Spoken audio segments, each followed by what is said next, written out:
दोस्तों स्वागत है आपका बिहार न्यूज में। दोस्तों मैं हूं फिरदौस गनी और आप देख रहे हैं केडीबी लाइव। दोस्तों आज हो चुका है 21 जनवरी 2021। तो आज की बिहार की टॉप न्यूज लेकर आए हैं आपके लिए। दोस्तों वीडियो स्टार्ट करने से पहले आपसे एक रिक्वेस्ट है, अगर आप नए आए इस चैनल पर तो फिर चैनल को सब्सक्राइब करके बेल आइकन को भी प्रेस कर दीजिए और साथ में वीडियो को लाइक कीजिए, अपने दोस्तों के साथ शेयर भी कीजिए। तो चलिए दोस्तों स्टार्ट करते हैं आज की बिहार की टॉप न्यूज।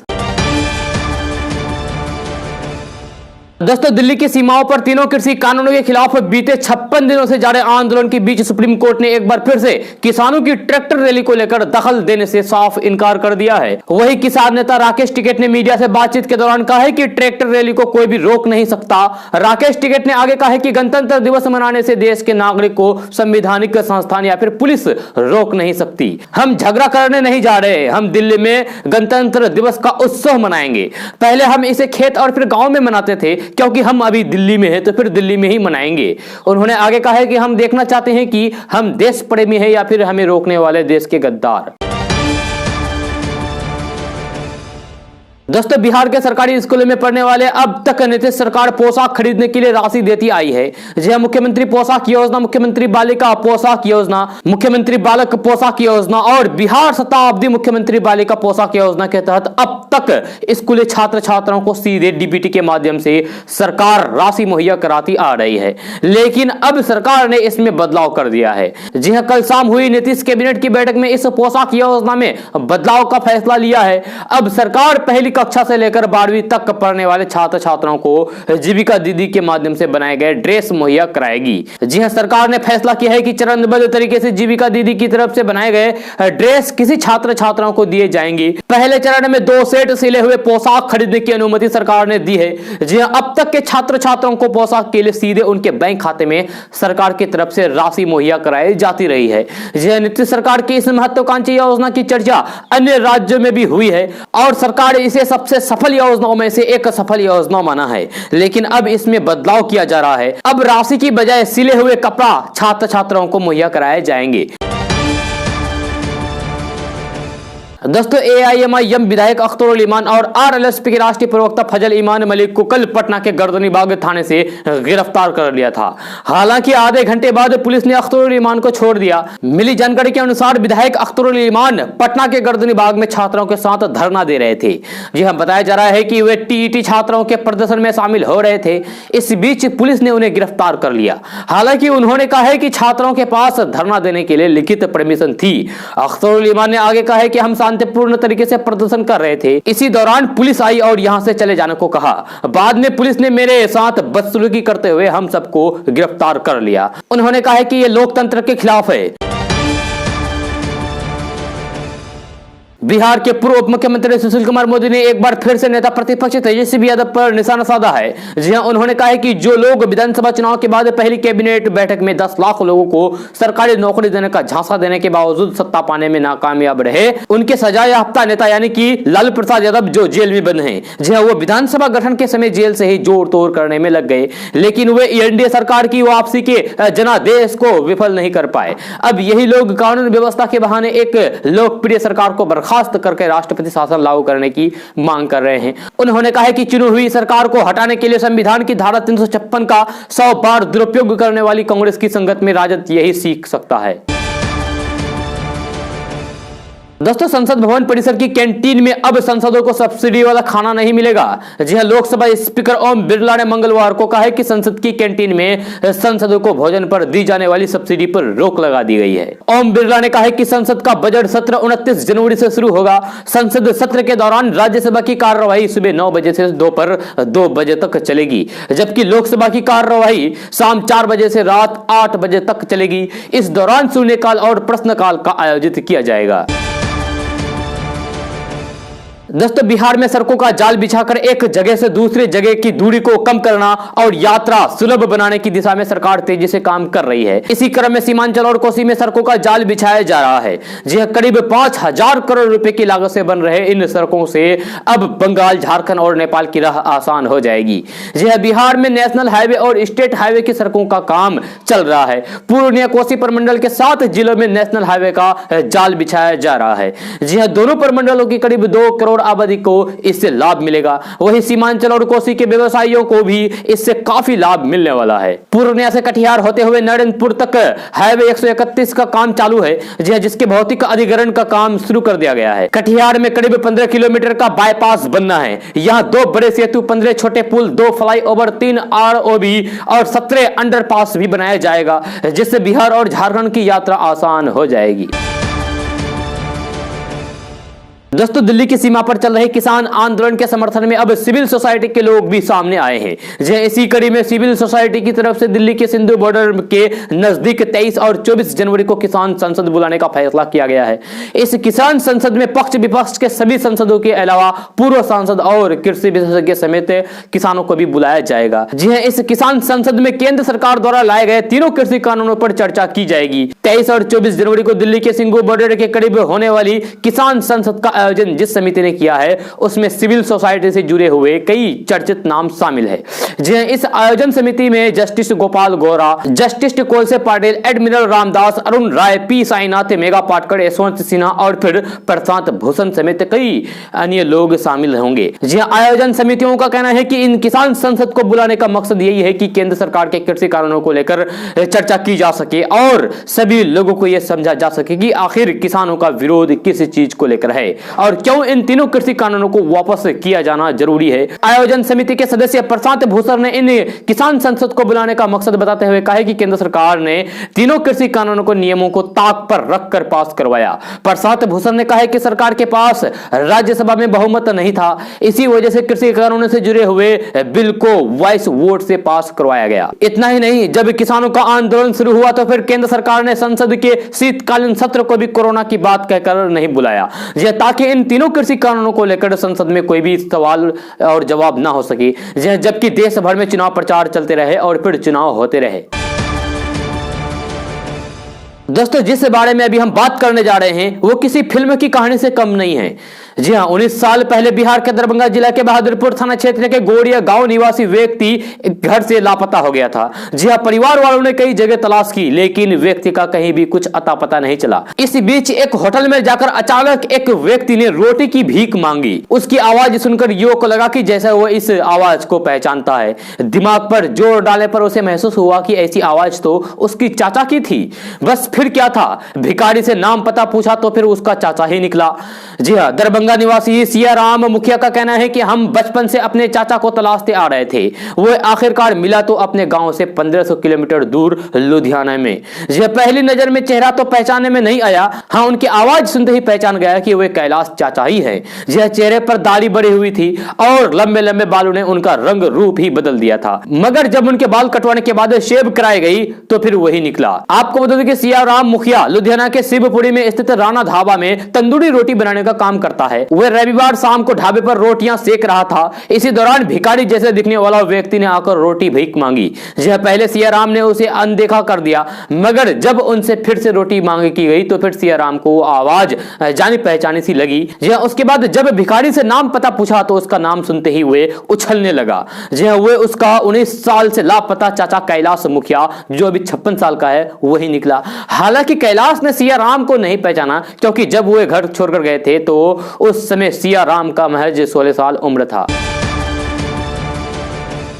दोस्तों, मुख्यमंत्री नीतीश कुमार ने कल कैबिनेट की बैठक बुलाई थी। सीएम नीतीश कुमार की अध्यक्षता में संवाद में कैबिनेट की बैठक आयोजित हुई। जी मंत्रिमंडल की बैठक में कई महत्वपूर्ण एजेंडों पर मुहर लगी है। नीतीश कैबिनेट की मीटिंग में 18 एजेंडों पर मुहर लगी है। जी नीतीश सरकार ने बड़ा फैसला लेते हुए जीविका दीदियों को और भी सशक्त और आर्थिक मजबूत प्रदान करने का निर्णय लिया है। नीतीश की कैबिनेट में बिहार विधानमंडल का सत्र शुरू करने को लेकर कैबिनेट में प्रस्ताव पास किया गया है। दोस्तों, मोदी सरकार ने किसानों की आय बढ़ाने और खेती में उनकी मदद करने के लिए 2018 में एक खास स्कीम को लॉन्च किया था। जी प्रधानमंत्री किसान सम्मान निधि योजना के तहत सरकार हर साल किसानों को 6000 रुपए सीधे उनके बैंक खाते में ट्रांसफर करती है। सरकार ने 6000 रुपए साल भर में 3 किस्तों के आधार पर देती है। जी महीने में एक किस्त आती है। अब तक बिहार में किसानों को 6 किस्तों में पैसा मुहैया कराया जा चुका है। जी 7वीं किस्त भी दिसंबर से आनी शुरू हो चुकी है और लगातार आ रही है। 7वीं किस्त पाने के लिए ये लाखों किसान हैं जिनका पेमेंट अटक गया है। जी हां, उनके आधार नंबर देने या फिर अकाउंट नंबर देने में कहीं भी कोई गलती हो गई होगी, लिहाजा उनको अभी तक 7वीं किस्त के 2000 रुपए नहीं मिले हैं। जी हां, ऐसे में अगर आपने भी कोई गलत जानकारी भर दी है तो फिर पीएम किसान सम्मान निधि स्कीम की आधिकारिक वेबसाइट पर विजिट करके ठीक किया जा सकता है। आपको बता दूं कि ये गलती आप कैसे ठीक कर सकते हैं, तो चलिए आपको विस्तार से बताते हैं। तो गलती ठीक करने के लिए सबसे पहले आपको पीएम किसान की आधिकारिक वेबसाइट www.pmkisan.gov.in पर विजिट करना होगा। जी हां, इसके बाद यहां पर आपको फार्मर कॉर्नर का ऑप्शन दिखाई देगा। इस पर क्लिक करने पर आधार एडिट का ऑप्शन दिखाई देगा। इसमें क्लिक करने पर एक नया पेज खुलेगा जहां आप अपना आधार नंबर ठीक कर सकते हैं। जी हां, इसके अलावा अगर आपके अकाउंट नंबर में कोई गलती हो गई है तो फिर आपको अपने लेखपाल से संपर्क करना होगा, वे आपकी गलती को सुधार करवा सकते हैं। दोस्तों, स्वच्छता के क्षेत्र में पटना शहर को बड़ी उपलब्धि हासिल हुई है। जहां पटना टाउन अब खुले में शौच से मुक्त यानी कि ओडीएफ शहरों की सूची में शामिल हो गया है। भारत सरकार ने पटना नगर निगम क्षेत्र को दिसंबर 2020 के प्रभाव से ओडीएफ प्लस घोषित करते हुए ओडीएफ का सर्टिफिकेट दिया है।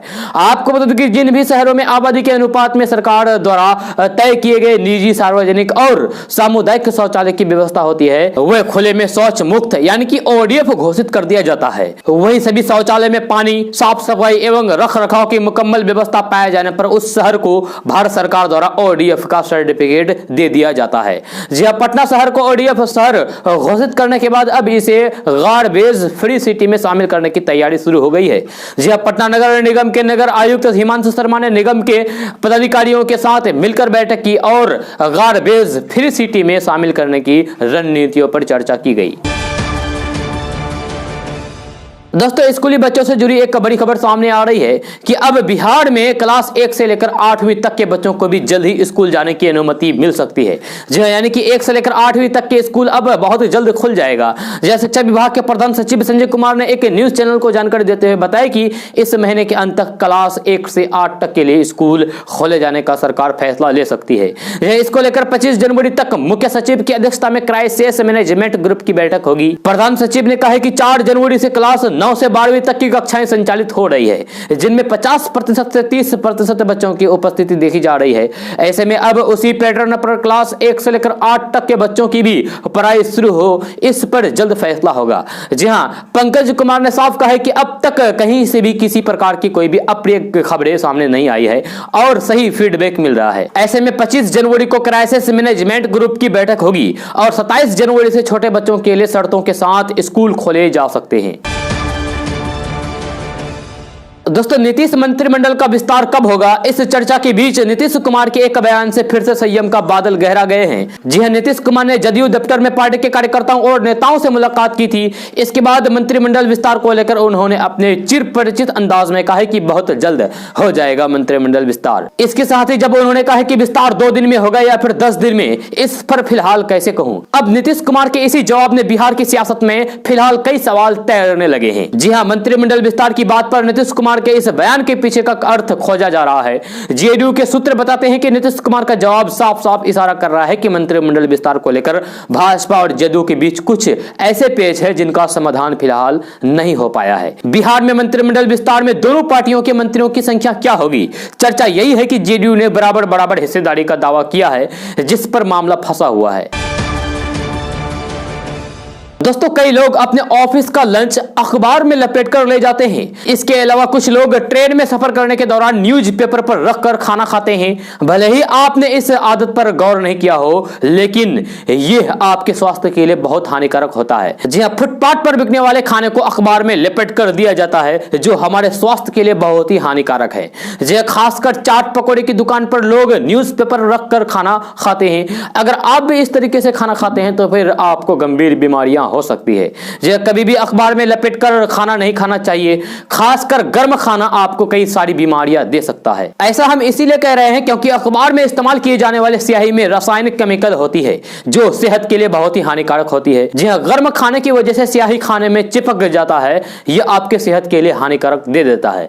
जी हां, इस विषैला पदार्थ को खाने से पेट की समस्या हो सकती है। इसके अलावा पेट में इंफेक्शन हो सकता है। अखबार की स्याही की वजह से मुंह का कैंसर और पेट का कैंसर होने का आशंका रहती है। Food safety and standard authority of India यानी कि FSSAI ने कई बार कहा है कि अखबार में लिपटा खाना स्वास्थ्य के लिए बहुत ही हानिकारक है। जो खासकर बच्चे, बुजुर्ग और किसी तरीके की बीमारी से पीड़ित लोगों को अखबार में लपेटकर खाना बिल्कुल भी नहीं देना चाहिए, बिल्कुल भी नहीं खाना चाहिए। इससे आपके फेफड़े और लिवर पर भी असर पड़ता है। दोस्तों, नए कृषि कानूनों का विरोध कर रहे किसानों ने आगामी 26 जनवरी को ट्रैक्टर रैली निकालने की तैयारी की है। जी हां, हालांकि सुप्रीम कोर्ट ने इस रैली के दिल्ली में घुसने को लेकर फैसला दिल्ली पर छोड़ दिया है, यानी कि दिल्ली पुलिस पर छोड़ दिया है। इसके संबंध में किसान संगठनों के नेता रैली के लिए मार्ग और इंतजामों पर चर्चा करने के लिए दिल्ली, हरियाणा और उत्तर प्रदेश पुलिस के शीर्ष अधिकारियों के साथ मुलाकात करेंगे। जी हां, एक किसान नेता ने यह जानकारी दी है। किसानों ने दावा किया है कि इस रैली में हजारों की संख्या में लोग शामिल होंगे। राष्ट्रीय राजधानी दिल्ली की अलग अलग सीमाओं पर किसान पिछले 56 दिनों से तीनों कृषि कानूनों के खिलाफ प्रदर्शन कर रहे हैं। ये तो आपको मालूम है। इससे पहले किसान और नेता 10 बार मुलाकात कर चुके हैं, लेकिन सब्सिडी और पराली से जुड़े मुद्दे के अलावा अब तक कोई भी बड़ी सहमति नहीं बन पाई है। दोस्तों, कोरोना संक्रमण को लेकर चल रहे वैक्सीनेशन के बीच देश के 14 राज्यों में बर्ड फ्लू फैल चुका है। बर्ड फ्लू की वजह से कई राज्यों में चिकन और अंडे की शॉप बंद है। ऐसे में मछली और मटन की मांग बढ़ी है। लोग चिकन अंडे के रिप्लेसमेंट के तौर पर इसका ज्यादा इस्तेमाल कर रहे हैं, यानी कि चिकन अंडे के बदले मछली का ज्यादा इस्तेमाल कर रहे हैं। मगर आपने कभी सोचा है कि आप जो मछली खा रहे हैं वो कितनी सेफ है? दरअसल 241 फिश फार्मों पर की गई एक इन्वेस्टिगेटिव स्टडी में चौंकाने वाली बातें सामने आई है। 10 राज्यों के 241 मछली फार्म पर की गई इस स्टडी में पता चला है कि इस फार्म में सीसा और कैडमियम की ज्यादा मात्रा इस्तेमाल किया जाता है। यह स्वास्थ्य और खाद्य सुरक्षा मानकों का गंभीर उल्लंघन करती है, स्वास्थ्य के लिए बहुत ही हानिकारक है। तमिलनाडु के कई शहरों में मछली फार्म में पानी की गुणवत्ता का सबसे खराब स्तर पाया गया, जबकि आंध्र प्रदेश और पश्चिम बंगाल के साथ साथ पुडुचेरी के फार्म में उच्च स्तर का सीसा मिला है, जो इंसान के लिए जानलेवा है। अगर आप मछली खाते हैं तो फिर सावधान हो जाइए। तमिलनाडु, बिहार और ओडिशा के मछली फार्म पर्यावरण के लिए सबसे अधिक हानिकारक पाए गए हैं। जी हां, बिहार से भी बहुत ही हानिकारक पाए गए हैं। दक्षिण भारत के राज्यों में मछली के फार्म में सीसा और कैडमियम की सबसे ज्यादा मात्रा मिली है। इन दोनों तत्वों के मानक शरीर में प्रवेश करने पर कोशिकाएं डैमेज हो जाती है। अक्सर कहा जाता है कि स्वास्थ्य के लिए ज्यादा से ज्यादा अपने आहार में मछली को शामिल करना चाहिए, क्योंकि मछली में प्रोटीन और ओमेगा 3 फैटी एसिड होता है, जो स्वास्थ्य के लिए लाभकारी होता है।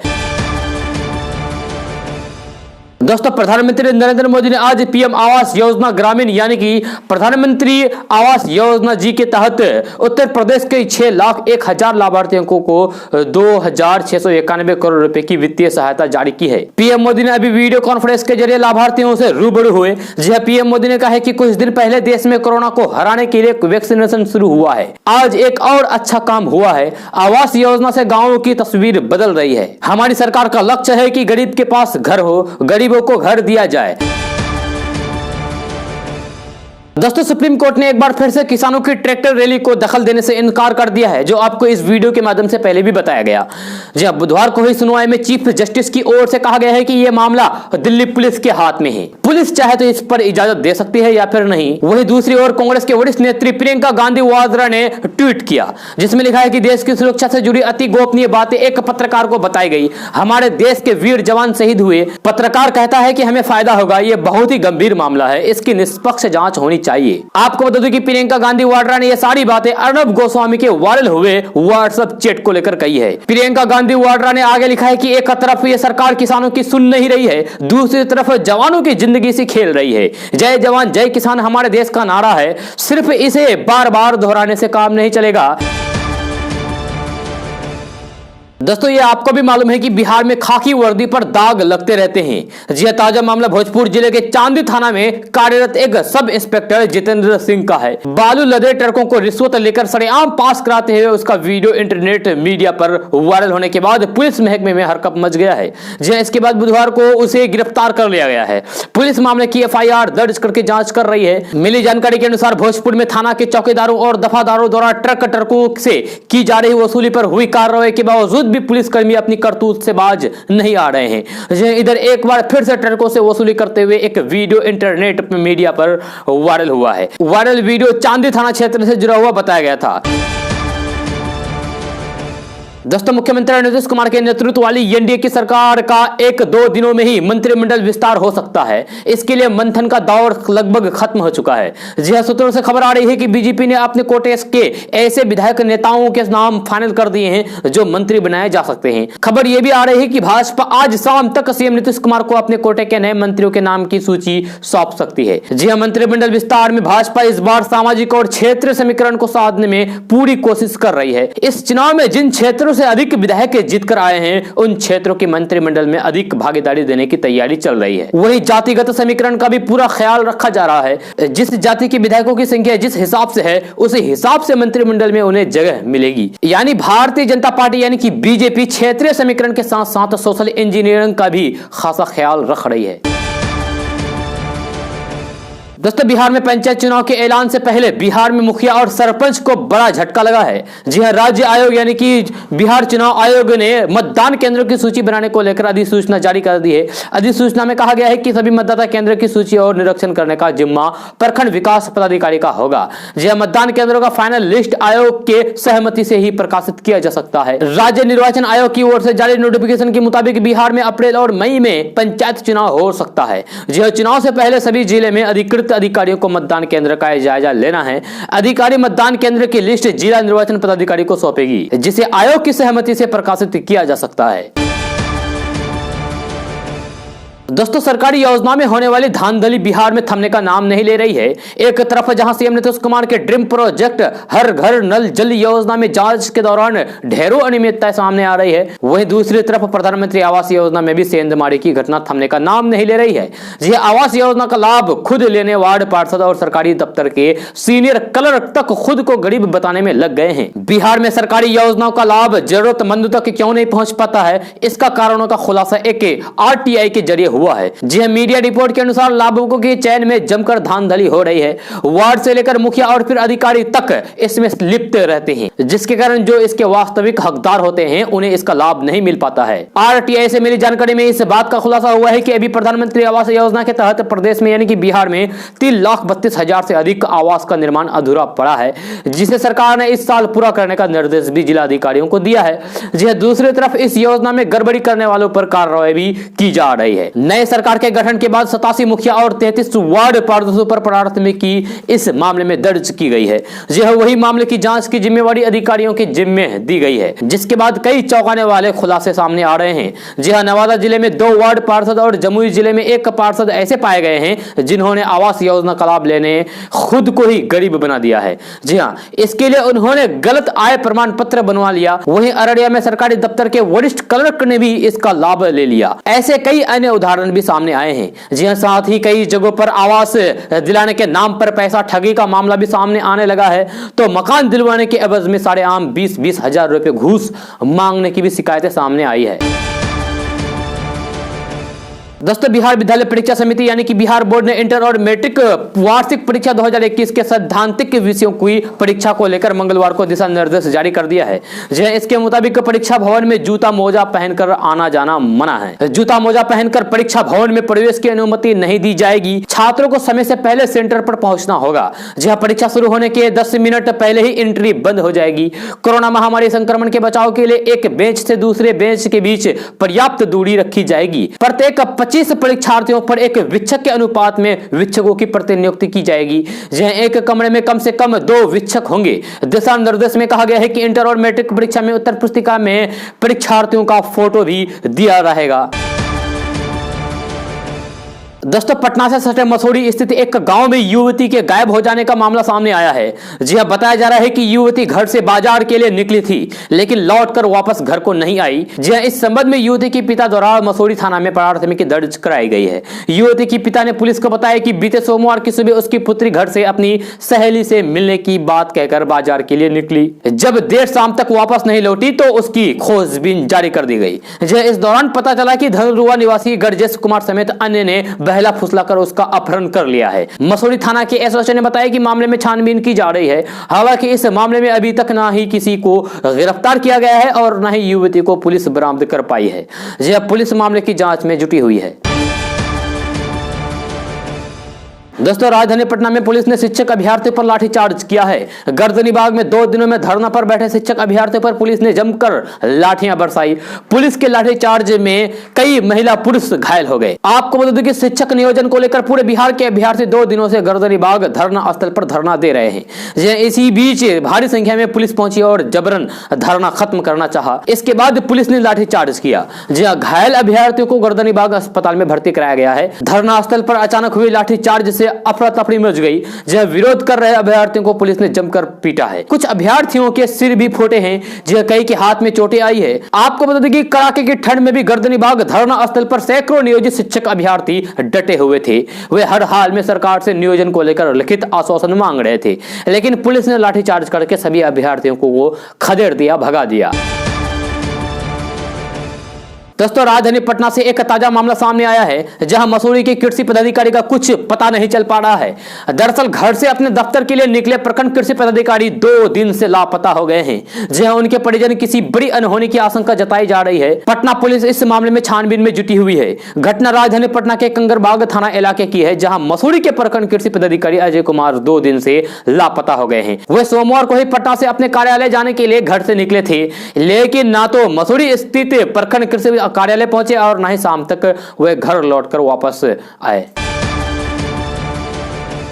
दोस्तों चीन ने अरुणाचल प्रदेश में एक नया गांव बसा दिया है। जी हां, सैटेलाइट तस्वीर सामने आई है।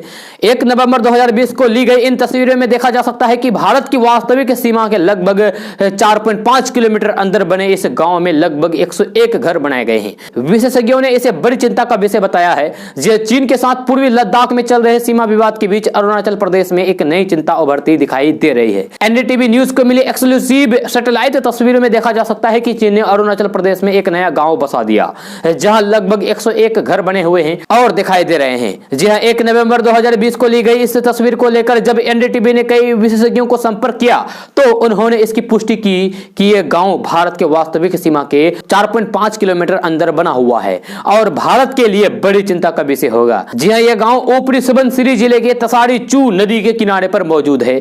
यह वो इलाका है जहां पर दोनों देशों के बीच लंबे समय से विवाद चल रहा है और इसे सशस्त्र लड़ाई वाली जगह के तौर पर भी चिन्हित किया गया है। यह गांव हिमालय के पूर्वी रेंज में तब बस बनाया गया है जब इसके कुछ वक्त पहले ही दोनों देशों की सेनाओं के बीच जून में दशकों बाद गलवान घाटी में एक हिंसक झड़प हुई थी, जिसमें भारत के 20 जवान शहीद हो गए थे। हालांकि चीन ने आधिकारिक रूप से कभी नहीं बताया कि उसके कितने जवानों को नुकसान पहुंचा था। पूर्वी लद्दाख का यह विवाद अभी तक कई राउंड की बातचीत के बाद भी नहीं सुलझ पाया है। जी हां, और दोनों देशों के जवान दुर्गम इलाकों में भयंकर जानलेवा ठंड के बीच में सीमा पर तैनात हैं। यहां सबसे नई इमेज 1 जनवरी 2020 की है। 26 अगस्त 2019 की तस्वीर को देखें तो यहां पर कोई भी निर्माण कार्य नहीं दिखाई देता है, तो इसका मतलब है कि यह निर्माण पिछले 1 साल में किया गया है। एनडीटीवी ने यह तस्वीर विदेश मंत्रालय को भी भेजी थी और फिर डिटेल्स में सवाल पूछे थे, जिन पर मंत्रालय ने इन्हें सीधे तौर पर खारिज तो नहीं किया और जवाब में कहा है कि हमें चीन की ओर से भारत के सीमा इलाकों में निर्माण गतिविधियां तेज करने की खबरें मिली है। चीन ने पिछले कुछ सालों में निर्माण गतिविधियां शुरू की है। सरकार का कहना है कि वे सीमा पर अपने इंफ्रास्ट्रक्चर को लगातार बेहतर करने को लेकर प्रतिबद्ध है। उन्होंने कहा है कि हमारी सरकार ने रोड, पुल वगैरह सहित कई दूसरे इंफ्रास्ट्रक्चर बनाना शुरू किए हैं, जिसमें हमें सीमा पर स्थानीय जनता से जरूरी कनेक्टिविटी स्थापित करने में मदद मिली है। जब पिछले साल अक्टूबर में चीन के विदेश मंत्रालय ने कहा था कि कुछ वक्त से भारतीय पक्ष सीमा पर इंफ्रास्ट्रक्चर और अन्य गतिविधियां बढ़ रहा है और दोनों देशों के बीच तनाव की स्थिति यही वजह है। दोस्तों आज का न्यूज़ बस यहाँ तक कैसा लगा जरूर अपना सुझाव दीजिएगा नीचे कमेंट बॉक्स में कमेंट करके। अगर आप नए आए इस चैनल पर तो फिर चैनल को सब्सक्राइब करके बेल आइकन को भी प्रेस कर दीजिए और साथ में वीडियो को लाइक कीजिए, अपने दोस्तों के साथ शेयर भी कीजिए। तो चलो दोस्तों फिर मिलते हैं अगले वीडियो में। जय हिंद, जय बिहार।